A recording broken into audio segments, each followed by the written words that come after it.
Time to move on to our second boycott of the evening, Mayo, the county that bequeathed us the name boycott. Ireland in the late 1920s was a fledgling state trying to find its feet. The Irish government, led by the President of the Executive Council, Cosgrave, adopted a strong policy against corruption, favouritism, nepotism, jobbery, especially when it came to filling government-funded positions. Cosgrave, where are you today? In 1926, the Local Appointments Commission was set up to oversee recruitment to senior posts in local authorities and to take away the power of patronage from county councils. By 1930, the Commission had made over 100 appointments, and county councils were legally obliged to accept these appointments until the curious case of the Mayo Librarian. Just as the assassination of Archduke Franz Ferdinand 100 years ago should not have precipitated the First World War, so the appointment of a county librarian in Mayo in 1930 should have remained a small local controversy and should never have escalated to become a national issue that threatened to bring down the government. July 1930, 24-year-old Protestant Letitia Elizabeth Aileen Dunbar-Harrison, imagine walking around with that for the rest of your life, applied for one of the 5 county librarian positions advertised. She'd been educated at Alexandra College and had graduated from Trinity with an honours degree in French and Spanish. She'd worked as librarian at Dublin County Library headquarters and later in the Rathmines Public Library, many of us know that library, where she specialised in children's books. When Letitia was interviewed by the Local Appointments Commission for the post of Mayo County Librarian, objections were raised because of her lack of Irish. But while proficiency in Irish was a requirement for public service positions, there was a get-out-of-jail clause. The legislation allowed an office holder 3 years to acquire the language. In reality, of course, the real objection to Letitia had nothing to do with her lack of Irish. Nor, according to historian J.J. Lee, had it anything to do with local resentment at what was perceived as metropolitan intrusion. The core problem, says Lee, was that Letitia suffered from the dual stigma. She was a Protestant and she was a Trinity graduate. The local branch of Catholic Action, the political arm of the Catholic Church, protested against the outrage of her appointment. Reverend Dennis O'Connor, chairman of the Library Committee, took the lead. A Protestant young lady has been appointed as our library advisor. Her culture and philosophy are, on many vital questions, diametrically opposed to Catholic principles and Catholic ideas, and therefore we, as Catholics, cannot be guided by her in selecting the literature that we need. In November 1930, the Mayo Library Committee, composed mainly of Catholic clerics, rejected Letitia's nomination as county librarian. During a Senate debate in 1986, then-Senator Michael D. Higgins claimed that 24 out of the 26 members of the Library Committee voted against her appointment. In defiance of the law, Mayo County Council voted to accept the Library Committee's rejection of Letitia and to defy the central government by refusing to pay the new librarian's salary.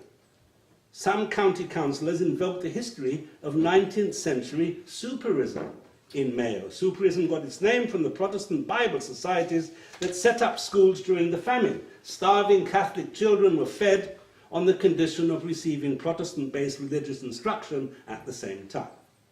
Monsignor Dalton, a member of the Library Committee, stated, "The only outstanding qualification she has is that she is a Protestant and was educated in Trinity College." Are these not peculiar qualifications for a Catholic county like Mayo? 99% of the people of Mayo are Catholic. J.T. Moran was quoted in the Connaught Telegraph as stating, "Trinity culture is not the culture of the Gael. Rather, it is poison gas to the kindly Celtic people. Poison gas. The Catholic hierarchy had always regarded books as a possible source of spiritual contamination.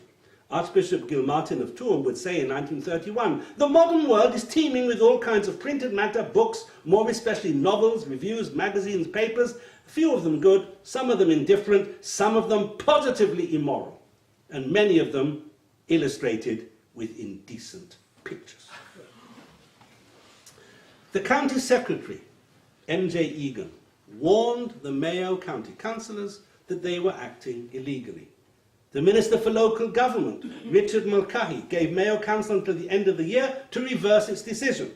Egan called for an emergency meeting of the council for December the 27th, 1930, at which the councillors refused to change their original verdict.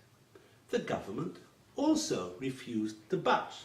Mulcahy dissolved Mayo Council on December the 31st and appointed a commissioner, B.J. Bartley, to carry out its functions. I'm not certain, but this could have been the first time this ever happened in the modern state. One of his first acts, of course, was to appoint Letitia as librarian. However, in the county where the word boycott was born, soon after her arrival in Castlebar, Letitia faced a boycott of library services organised by clerics and conservative Catholics. All but 5 of the 130 Mayo library centres boycotted the new librarian. The Mayo Library Row, as it was now commonly known, made headlines in Ireland and as far away as Boston. To support the library boycott, Catholics were commanded to stop paying local rates until the outrage was resolved. Archbishop Gilmartin encouraged the boycott. It is gratifying to see how the representatives of our Catholic people are unwilling to subsidize libraries not under Catholic control. Not to speak of those who are alien to our faith. It is not every Catholic who is fit to be in charge of a public library for Catholic readers. Such an onerous position should be assigned to an educated Catholic who would be as remarkable for his loyalty to his religion as for his literary and intellectual attainments. Soviet Russia, eat your heart out. The boycott lasted for months and eventually reached the floor of the Dáil. One TD said it would be fine if Miss Dunbar-Harrison was only handing out books, but the problem was she might actually recommend a book to somebody. Another TD weighed in. If there were 2 qualified people who had to deal with the Catholic community, and if one was a Catholic and the other a Protestant, I would unhesitatingly vote for the Catholic. Let us be clear and let us know where we are. Do not try to force upon a Catholic community a librarian in the quality, so to speak, of a teacher to whom they object. You have the result that the whole library system has been nullified and rendered naught as far as Mayo is concerned. It is a fundamental teaching, a fundamental matter for Catholics. Every Catholic deputy in the House knows I am speaking the truth. And who was the speaker? Opposition leader Eamon de Valera. President of the Executive Council, Cosgrave, was anxious to resolve the situation. A general election was pending, and he feared that the government was in danger of losing the support of the many Catholic bishops and priests.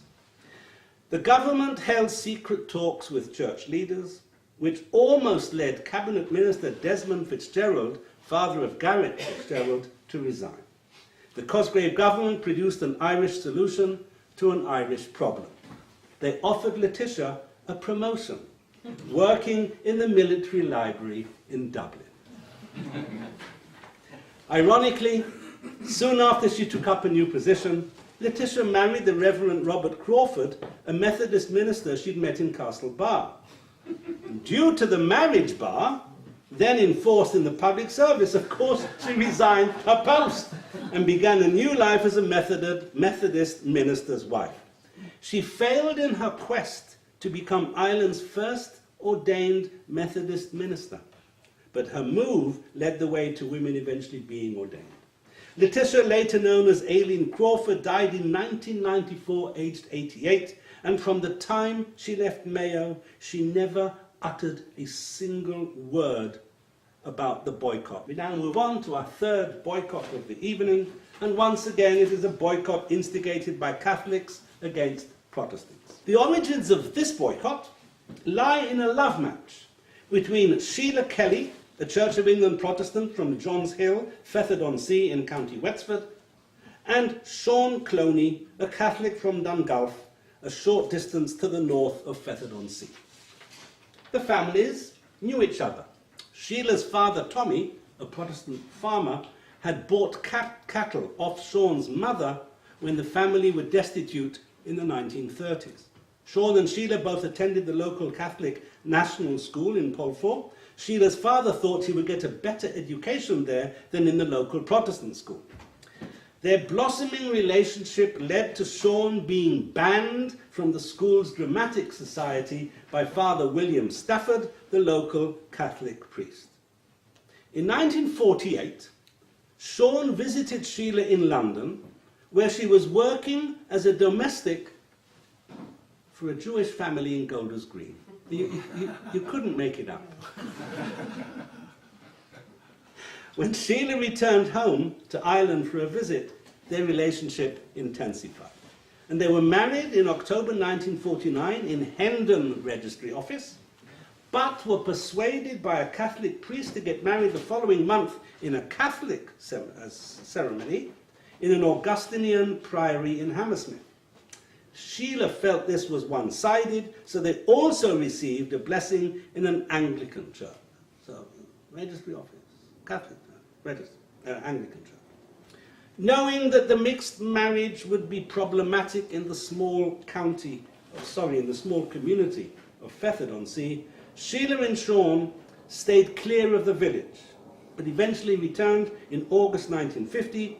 Daughter Eileen was born in 1951 and daughter Mary was born in 1952. At the time, non-Catholic spouses of Catholics who wished to be married in the Catholic Church had to agree to raise their children as Catholics under the Ne Temere decree. Now back in Fethard, the couple attended their separate churches, and they agreed that the children would be raised in both religious traditions. Both girls had been baptized as Catholics, not because Sheila had agreed, but because the nuns in the Catholic nursing home where they were born had them baptized immediately. To be sure. When it came time to register the girls for school, Sheila could not bring herself to send them to a Catholic school. Both local schools, the Protestant and the Catholic, were experiencing serious loss of pupil numbers, so the addition of even one single child was critical to both schools. Stafford put pressure on Sheila and Sean, telling them that they had to raise the children as Catholics. Sheila felt that the understanding that she had with Sean to raise the girls in both faiths was being undermined, especially when Stafford told Sean to do his duty as a good Catholic husband and to stand up to his wife. I can't help musing on the difference between Jews and Catholics, because in the Bible, when Sarah wants to banish Hagar and Ishmael, God says to Abraham, listen to your wife. Although Sean sympathized with Sheila, he knew that she had signed the decree. Pressure mounted in the spring of 1957. Other Catholic priests turned up at the house, including Father Allen, who told Sheila, Eileen's going to the local Catholic school and there's nothing you can do about it. Feeling backed into a corner, Sheila told Sean that this was not what she wanted for the children. She warned both Sean and her father Tommy that if matters came to a head, she would leave and take the children with her. On the 20th of April, Sheila asked the father for some money. He gave her £30.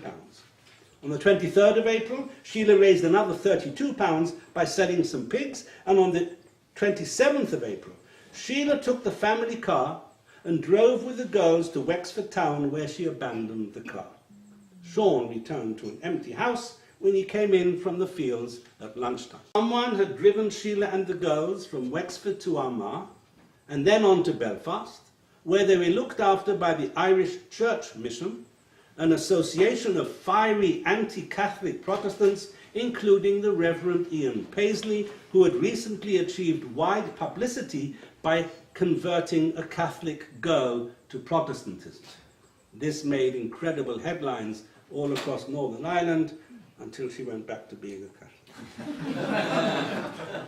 When Sean learned that Sheila had gone to Northern Ireland, he travelled to Belfast, where his legal team, funded by Father Stafford, applied for a writ of habeas corpus in the Belfast High Court. But Sean was too late.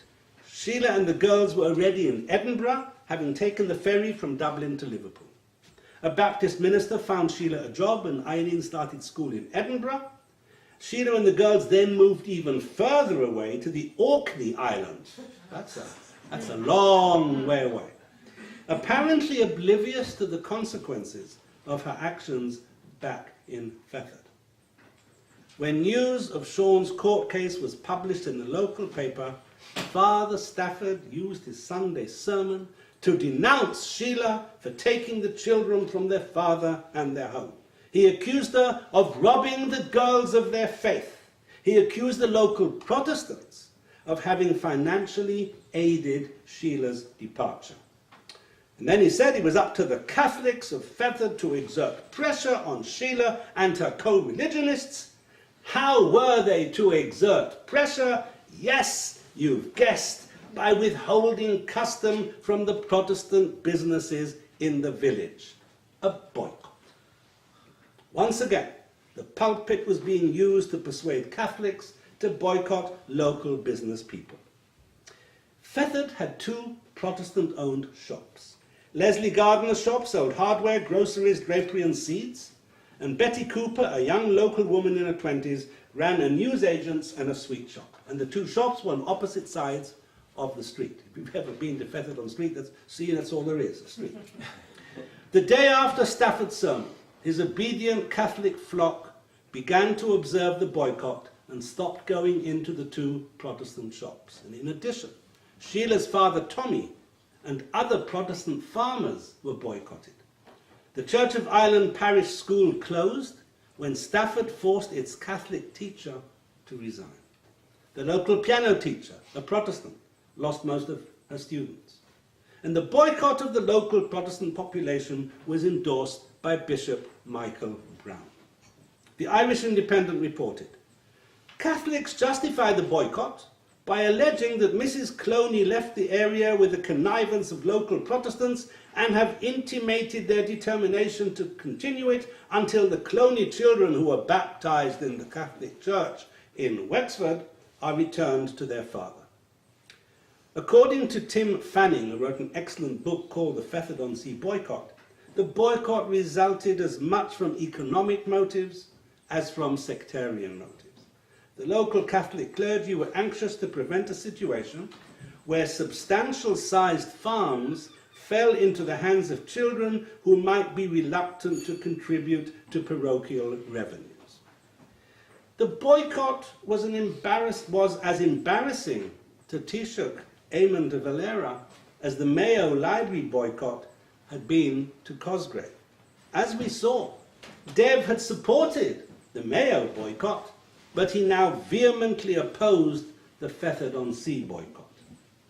He'd been trying to project an image of the Republic as a place that was tolerant of minorities, with Dublin's Jewish Lord Mayor Robert Briscoe just returned from a successful tour of American cities. So on the 4th of July 1957, Dev openly condemned the boycott while calling on Sheila to keep her word regarding the girls' education. The unionist establishment and the media north of the border were making hay of the Fethard boycott. There were collections in the shipyards of Belfast to aid the beleaguered Protestants in Fethard-on-Sea. To add fuel to the fire, liberal Protestant Hubert Butler openly questioned the weak-kneed response of the Church of Ireland bishops. to the boycott. The Catholic bishops, for their part, blamed the media and saw in all the negative publicity the hand of the Irish Times, Trinity College, poor Trinity again being blamed, and other secularizing Protestant institutions. Finally, pressure from the government and from the Catholic hierarchy led to the boycott being called off. When Father Allen went into Gardiner's to settle his outstanding account and to buy a packet of cigarettes, his symbolic act was a signal that the Protestant shops were no longer to be boycotted. But the damage was done, and many Catholics never returned to the Protestant shops. We started our talk today with obedient Catholics forcing Jews out of business, and now we conclude with obedient Catholics forcing Protestants out of business. Meanwhile, back in the Orkneys, Sheila discovered, quite by chance, I think she discovered it in a piece of paper that her fish and chips were wrapped in, and she read there that she had become a household name, and she had absolutely no idea. She now knew that she was an international media celebrity, and she writes to Sean for the first time, telling him where she is. On November the 1st, the couple were reunited, and they moved to Somerset in England, where Sean worked on a farm. 8 months after she left, Sheila returned to Ireland. Her return was recorded in the Irish Independent on January the 10th, 1958. Mrs. Sheila Cloney, 30, has returned home with her 2 children, Eileen, 6, and Mary, 3, and has been reunited with her husband. The publicity proved too much, and Sheila and the girls spent the next 4 months in Wales, with Sean visiting every weekend. When Sheila and the girls returned permanently in April 1958, it was clear that sending the girls to either the Protestant or the Catholic school would prove too divisive, so Sheila educated the girls at home. It took a long time for the area to recover from the bitter legacy of the boycott. One sign of the easing of tensions occurred 6 years later, when the Catholic Sean Cloney helped to carry his Protestant niece's coffin into the Church of Ireland parish church. This was unusual and was another signal. However, it wasn't until 41 years after the boycott that Bishop Brendan Comiskey publicly spoke of his deep sorrow over the injustice done to the Protestants of Fethard-on-Sea. Now, I don't mention him by chance. He resigned in 2002, as you may recall, over the Father Sean Fortune scandal. The same local paedophile priest whose behaviour had prompted Sean Cloney to compile a dossier including a list of 70 young people who had been in contact with him. Amazing how these things connect.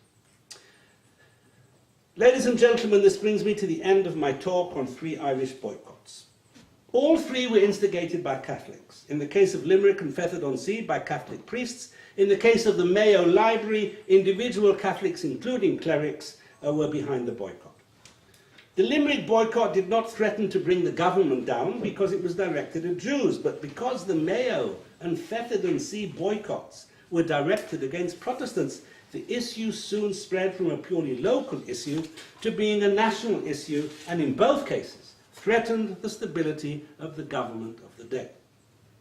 Is Ireland more susceptible to boycotts than other countries because the word was coined in Ireland? I can't say. Were the boycotts successful? Well, depends what you mean by successful. The Limerick boycott succeeded in causing an exodus of many members of the Limerick Jewish community, which never really recovered. The Mayo Library boycott eventually succeeded in having the Protestant librarian moved, and probably succeeded also in perpetuating the feeling among Protestants that they were regarded as the other, that they were not truly part of Ireland. The Fethard-on-Sea boycott was not a success. The children who were the cause of the boycott never did attend a Catholic school. And the only thing the boycott succeeded in doing was to perpetuate an underlying hostility between the Protestant and Catholic communities. Thank you very much.